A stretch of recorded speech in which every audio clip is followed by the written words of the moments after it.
과학기자와 함께 전 세계 도시 속에 숨겨진 과학 문화유산을 알아보는 코너입니다. 과학도시 최소라 기자와 함께합니다. 어서 오세요. 안녕하세요. 네, 오늘은 어떤 도시로 떠나볼까요?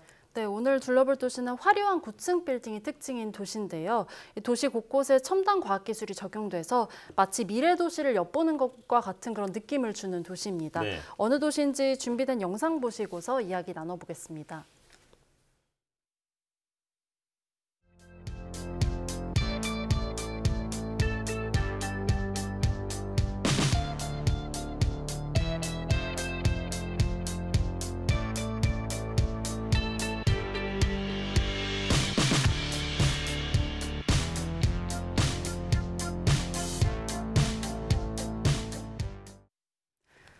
네, 예상하셨을 수도 있는데요. 오늘의 과학도시는 두바이입니다. 네. 이 아랍에미리트의 최대 도시이자 중동의 한가운데 위치한 도시로 중동의 허브로도 불립니다.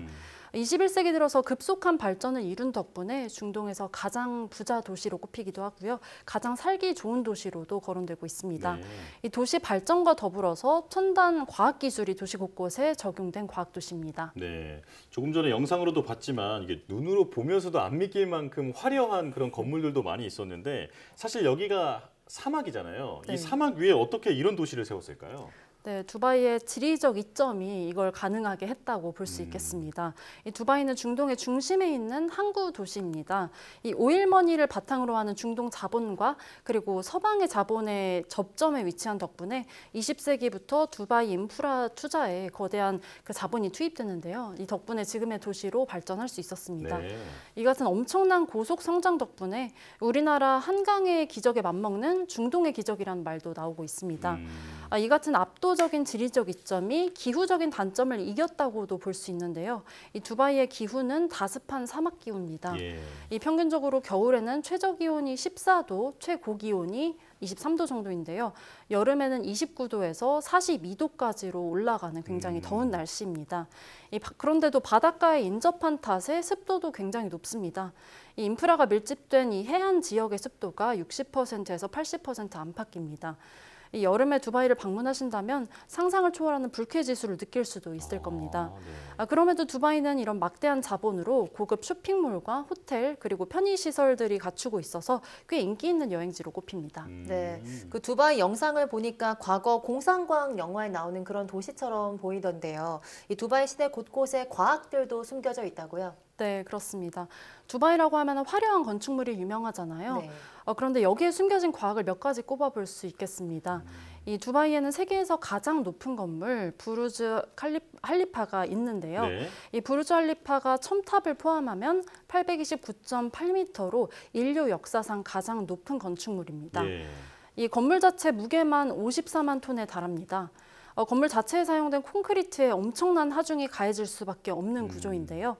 이런 설계 계획에 맞춰서 이 부르즈 할리파 대부분을 시공한 곳이 이 우리 기업 삼성물산입니다. 예. 이 삼성물산은 이 부르즈 할리파를 짓기 위해서 콘크리트에 특수 물질을 섞어서 기존 콘크리트보다도 더 단단하고 좀 특성이 우수한 초고강도 콘크리트를 개발했습니다.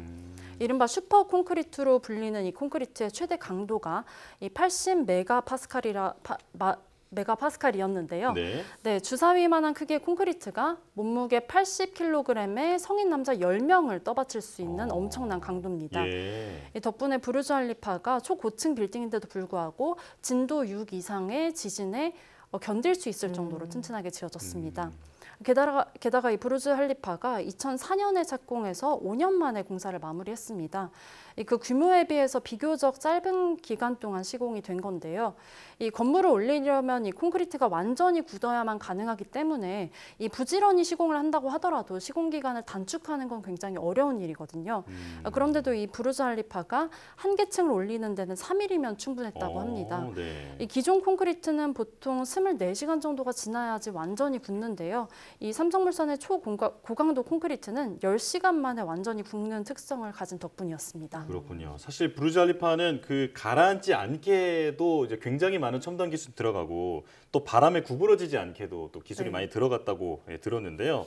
자, 우리 기술이 들어갔다고 하니까 또 반갑게 들리는 건물이었습니다. 자, 이 밖에 또 다른 건축물도 소개해 주시죠. 네, 두바이는 지난 2016년에 세계 최초의 3D 프린팅 건물이 등장한 곳이기도 합니다. 면적 250제곱미터 규모의 1층짜리 건물이었는데요. 이 건물을 3D 프린터로 인쇄하기 위해서 높이 6m, 그리고 길이 36m, 너비 12m짜리 초거대 3D 프린터가 사용됐습니다. 네. 이 잉크 소재로는 콘크리트와 유리, 섬유, 강화 플라스틱 등이 사용됐고요. 이 프린팅에 걸린 시간은 총 17일이었습니다. 비용은 약 1억 6,500만 원 정도 투입된 것으로 전해졌는데요. 프린팅 과정에 투입된 인력은 감시 인력 단 한 명뿐이었습니다.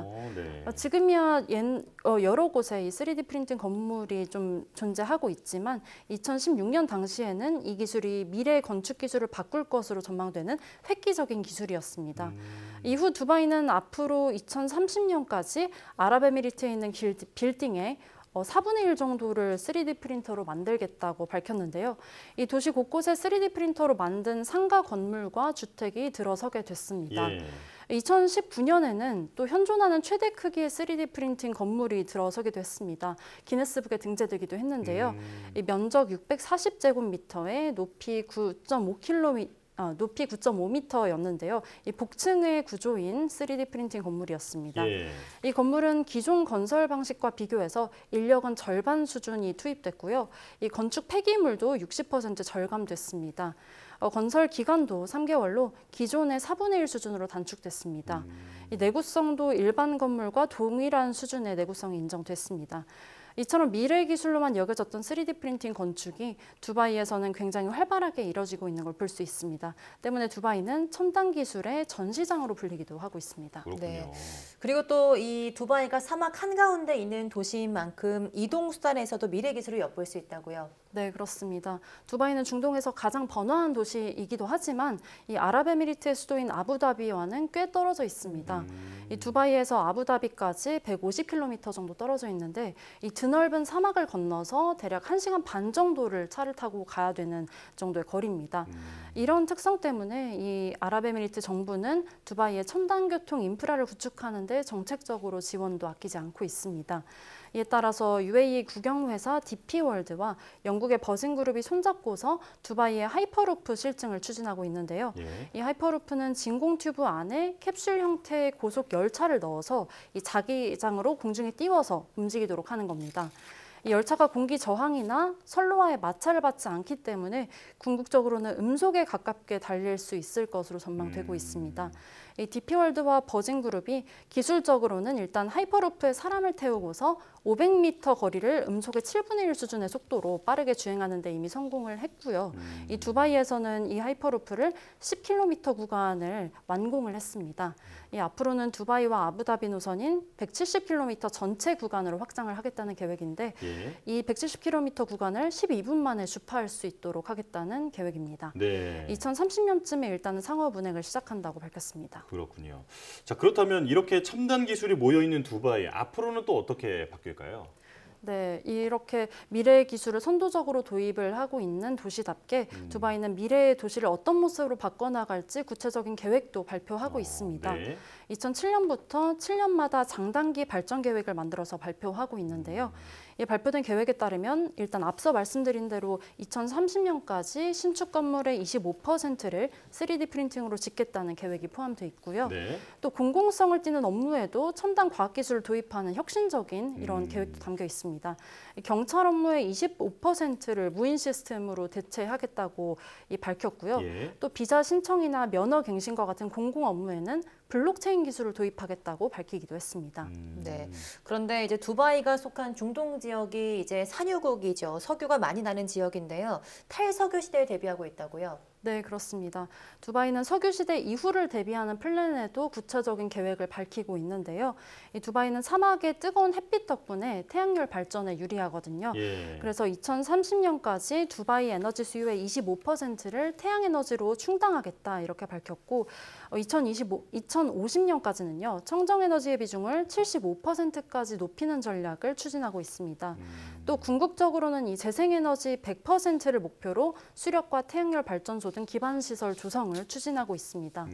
또 기존 석유 기반 교통수단에서 점점 탈피해서 전기차와 자율주행차 등 이런 친환경 첨단 교통수단 비중을 전체 25%까지 높이겠다고 밝혔습니다. 예, 자 오늘은 두바이의 현재와 미래까지 엿볼 수 있었던 시간이었는데요.